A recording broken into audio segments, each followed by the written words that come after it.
Hi everyone, let's solve this question. Okay, a joint family consists of 7 members A, B, C, D, F, G. Okay, with 3 females. Okay, तो देखो 7 members हैं total. Okay, 3 females. It means क्या हो जाएगा, 4 males हो जाएंगे. Okay, अब देखो आगे क्या है. जी इज विडो. विडो का मतलब तो समझ में आ रहा होगा, विधवा को बोलते हैं विडो. ठीक है, और sister in law of D's father F. Sister in law भाभी. Okay, of D's father F, तो वो एफ की भाभी है. ओके, तो देखो इसका डायग्राम बना लेते हैं. उससे पहले मैं बेसिक्स जो शायद जब मैं यूज़ करूँगा वो आपको पता ना हो, तो देखो जो मैं यहाँ यूज़ करूँगा स्क्वायर, वो डिनोट करेगा मेल को. ओके, जो सर्कल बनाऊँगा वो डिनोट करेगा फीमेल को. ओके, और जो ऐसे डबल साइडेड एरो रहेगा, ठीक है, जो डबल साइडेड एरो रहेगा वो मैरिड पर्सन को डिनोट करेगा. Okay, married. ओके, तो ये रहा जहाँ जो मैं यूज करूँगा. ओके, तो अब देखो ये हमने पढ़ लिया. G is a widow and sister in law of D's father F, तो वो एफ की भाभी है और विधवा भी है. ठीक है, तो देखो जी क्या है, विधवा.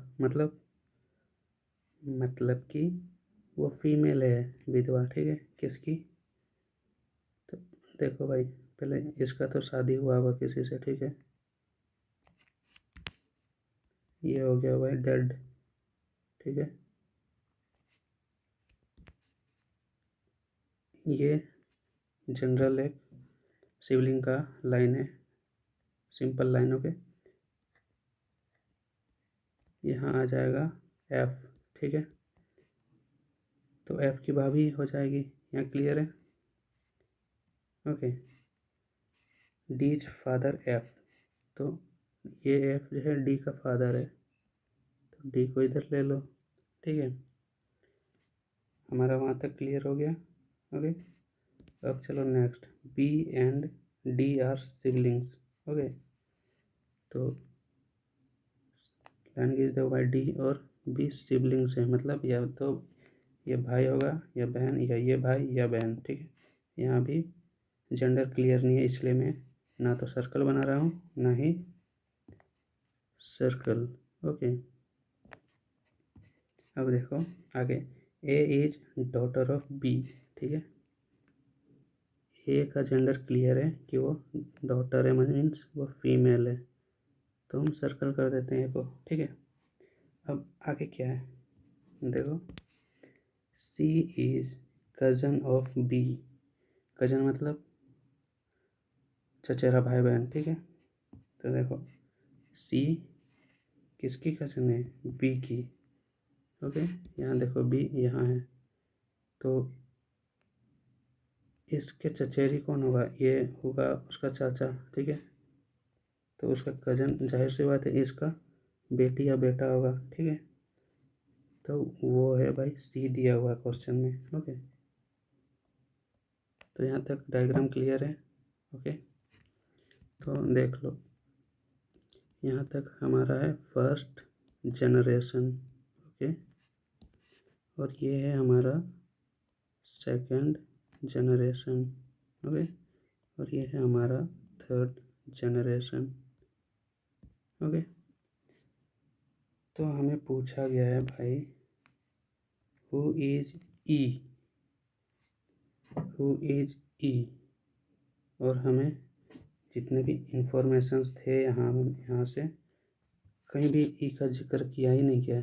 ठीक है, और ना ही हमारे डायग्राम पे है, तो फिर कैसे निकालें भाई. क्वेश्चन आगे पढ़ो ना. ठीक है, ऑप्शन देखो.